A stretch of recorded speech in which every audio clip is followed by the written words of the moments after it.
officially come to order. And I'm guessing there's no public comment, Shelley. No, there's not. Okay. All right. We need to approve the minutes from January 13th, 2020. Are there any changes or corrections that need to be made that anyone saw? No,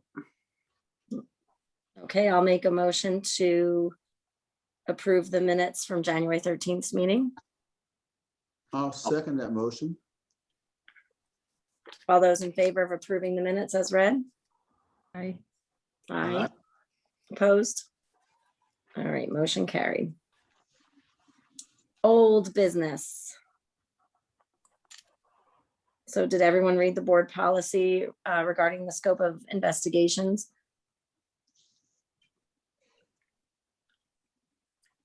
Yeah.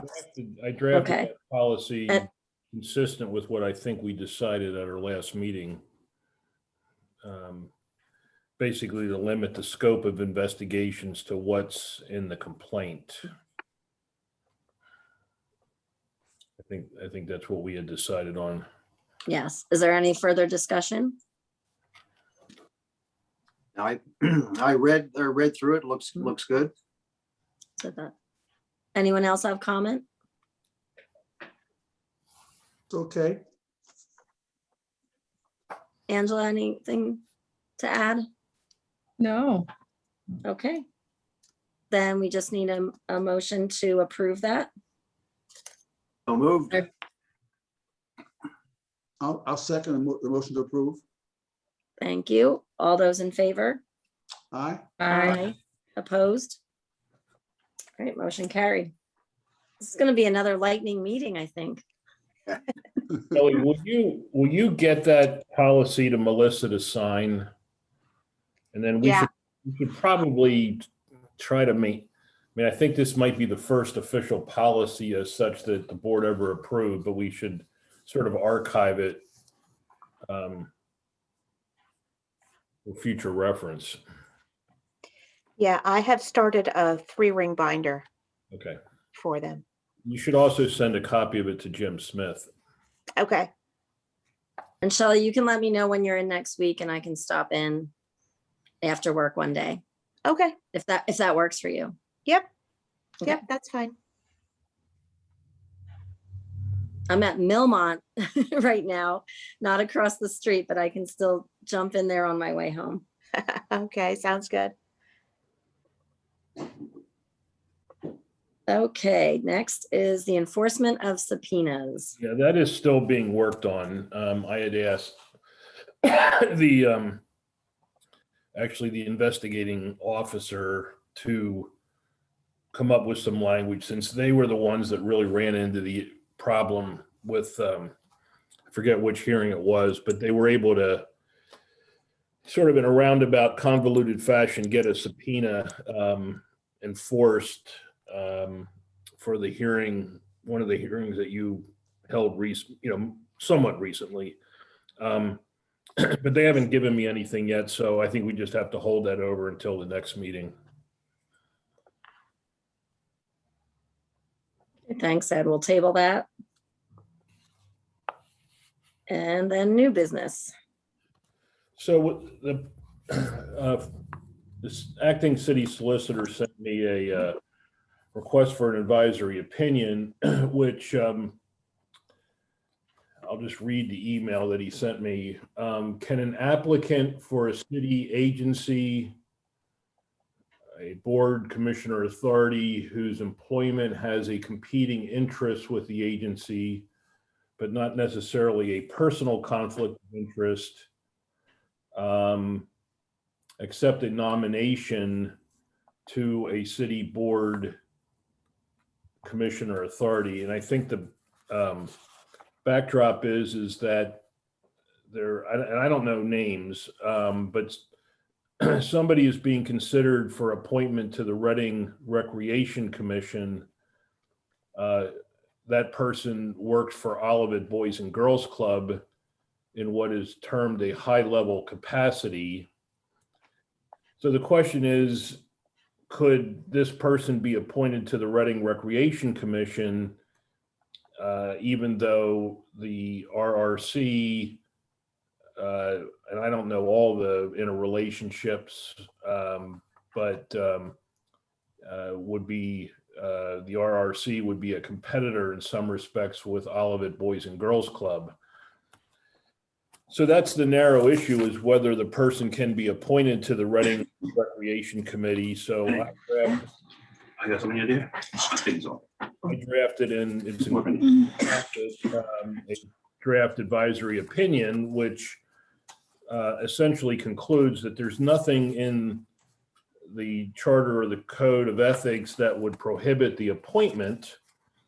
There are, a number of issues, though, that could be created if such an appointment were to occur, conflicts of interest and use of confidential information, but they would have to be handled on a situation by situation basis. If, the question that we're being asked to give an opinion on is whether the appointment itself to the Reading Recreation Commission would be precluded, and I do not think it would. I included some language in the opinion that really is suggesting that it may not be advisable to make that appointment just because of the potential conflicts. I know if I were that person, I would really think twice about it, but I don't think there's anything that precludes the appointment. And if the appointment were to be made, that person would just have to deal with conflicts of interest and use of confidential information on a case-by-case basis. So the draft advisory opinion is in front of you for your consideration, and if it's acceptable, then ultimately your adoption. Ed, do you know how many people currently sit on that commission? I don't. Shelley, I do.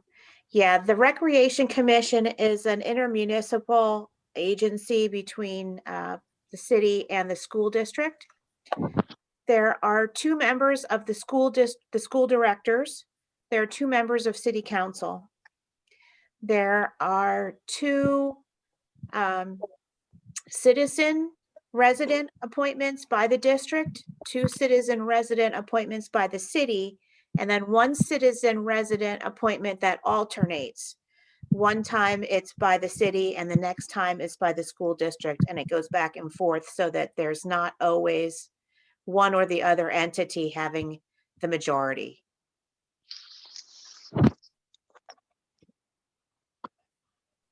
Well, it would seem like there's a good number of representation. I read the advisory opinion, and I think you lay it out very well. I think it would be up to the leadership, the chairperson, to establish some possible guidelines. But other than that, I think you've laid it out pretty well.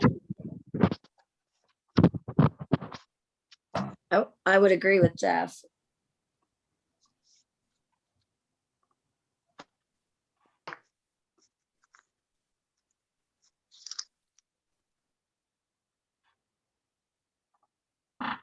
Hi, Ryan.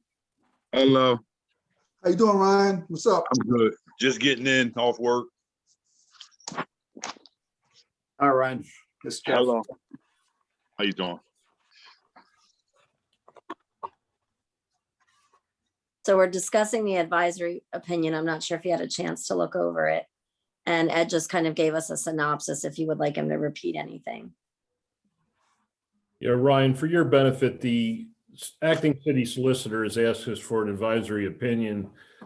The issue is that apparently there is an individual employed by the Olivet Boys and Girls Club in what is referenced as a high-level capacity. That individual is being apparently considered for appointment to the Reading Recreation Commission. To some extent, the Reading Recreation Commission and the Olivet Boys and Girls Club are competitors. So the question is there anything in the code of ethics that would preclude this individual from being appointed to the Reading Recreation Commission? I looked at it, I concluded that there's nothing that would be a per se prohibition against such an appointment. To the extent that there are conflicts of interest between the two organizations, the organizations and the particular individual would have to address those conflicts on a case-by-case basis by, recusal from participation in discussions and or votes that may take place. That's not unusual for conflict situations when they do arise. There's also provisions in the code about use of confidential information. So the individual would have to take great care not to use any confidential information that he or she learned by virtue of being a member of the Reading Recreation Commission in favor of her employer, Olivet Boys and Girls Club. So, the narrow issue for this board to consider is whether there's a prohibition on the appointment. I do not think there is, and that's how the opinion is written.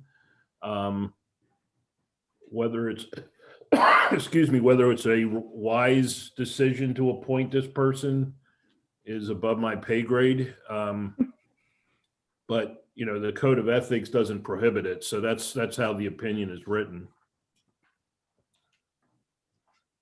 I'm laughing at it because that's my line at work all the time. It's above my pay grade.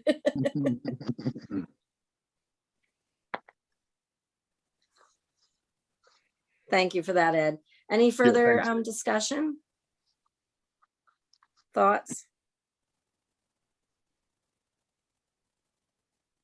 You're a quiet group tonight. Yeah. Is everyone awake? Do we need a motion on that?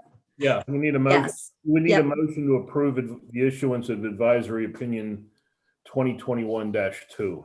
I move approval. Thank you, Joe. I was just going to ask you if you wanted to do that. Do we have a second? I'll second. Thank you, Jeff. All those in favor? Aye. Aye. Opposed? Okay. Motion carried. I have one other item of business that's actually not on the agenda, if I may. We'll allow it. So I got last week, Jim Smith, the investigating officer, sent to me a copy of a letter that he had received from former Mayor Wally Scott. Let me just read the letter to you. It's not long. Letters dated March 29, 2021. Dear Mr. Smith, I am writing this letter to ask that you resign in your solicitor capacity with the Board of Ethics of the City of Reading. Back when I was the mayor and when you were dealing with complaints filed against me, you told me over the phone on more than one occasion that you did not find that the conduct that I was accused of was unethical. You nevertheless said that you would take it to the next level so that I could then know the identity of the person who had filed complaints against me. You also said that you would rather dismiss the complaint at the first level, but that would not permit me to know who was complaining. The complaints did not go away, but escalated. This was wrong and unethical. Sincerely, Wally Scott. I did talk to Jim about it, and Jim is sort of confused by the letter because it came out of the blue, a year and 4 months or 3 months after Mayor Scott's term had ended. Jim writes, Mr. Scott's letter demonstrates a lack of understanding of the process taken in the wake of a filed complaint. Despite a laborious exercise undertaken in drafting status letters that are intentionally written so that a 10-year-old can understand what is happening. As I recall, and without the benefit of having spent time coming through closed files, Mr. Scott initiated at least one, maybe two telephone calls to my office in which he requested the name of the person who had filed an ethics complaint against him. I told him that Code of Ethics would not allow me to disclose that information to him until it reached the next level, provided there was sufficient evidence to get it to that level. At which point I would have explained to Mr. Scott the code obligated me to disclose the identity of the complainant to him. So, I mean, I don't really know the specific complaints that might or might not be referenced here. During the preliminary investigation phase, the investigating officer, under the Code of Ethics, is not allowed to disclose the identity of the complainant. It's only when it goes to, quote, the next level that the complainant's name is disclosed. I believe from everything that I have seen over the years that Mr. Smith very assiduously follows the procedures, and he copies Shelley and I on letters to the individuals involved. So I don't think there's really anything that needs to be done with this letter. I'm just making the board aware of it. I don't feel that there's any reason for Jim Smith to resign, but I wanted to at least make the board aware of this communication that occurred. No, and maybe Jim wants to refer Wally to the ethics board if he has an issue with, that we could at least just say, you're not privy to this information. If he needs that backup. Well, I Gee, think, I guess think Wally talking missed to your Jim- trainings, Ed. what's that? I think Wally missed your trainings that Yeah. you did. I think Jim is inclined to not respond to it. At all. You feel, That's kind of what I would probably do as well. yeah. Because sad to say, I'm not sure he's in his right mind anyway, from what I've heard. So, Just odd to me that it came when it did, because there are no, I'm not aware that there are any active complaints yeah. at this point, even involving the former mayor. So the only thing I'm aware of is I think there's still a charter board case kicking around involving the mayor, and Mhm. I think that's been public. But that's the charter board, not the Board of Ethics. So anyway, I don't think that there's anything that, I don't think the board should respond. I don't think Jim needs to respond. That's my feeling. Yeah, I would, I mean, other than just a notation in the board minutes that it was discussed, brought to our attention, I think that's all that's necessary. Okay, then the only other thing I want to mention is that Fred Latchett, the acting city solicitor, did talk to me recently, about possibly doing some trainings. Details to follow. I don't have any more information on that, but I did indicate that I thought the board would be, would well receive that information and would be supportive of doing trainings in whatever form such trainings take. As long as you do them and I don't, I can just sit and wave. Well, I volunteered you, Melissa. Yeah. No, I attended the trainings in the past, Yeah. and typically they're very good. And usually it's the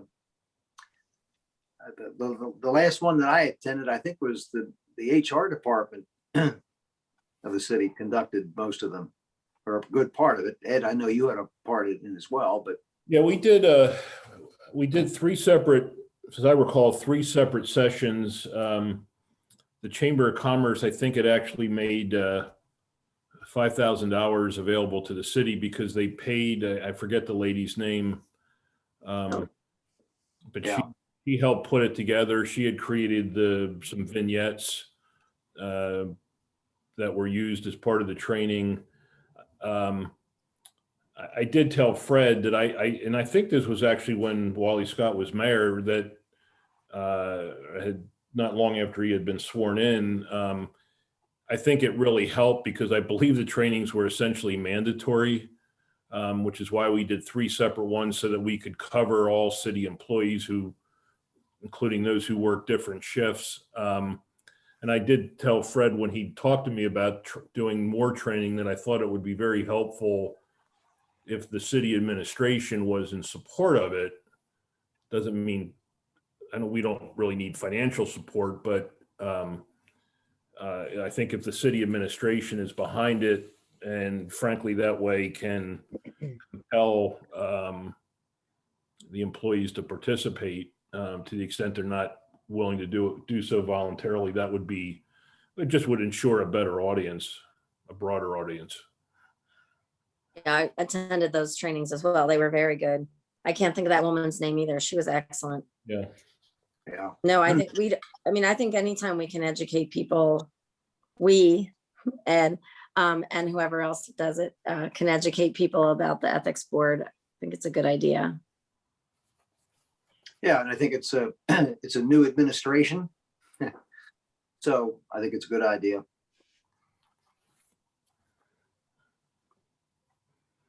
That's Now, all. Shelley, or Ed, you're going to follow up on that. And Yeah, I think Fred is going to get back to me. okay. That's good. That's good. We need training. Whenever possible. I don't know, Shelley, did you inform Mr. Ampry that he was resentenced? I mean, reappointed to another term? Yeah, you were officially reappointed on Okay. Monday. No slip of the tongue.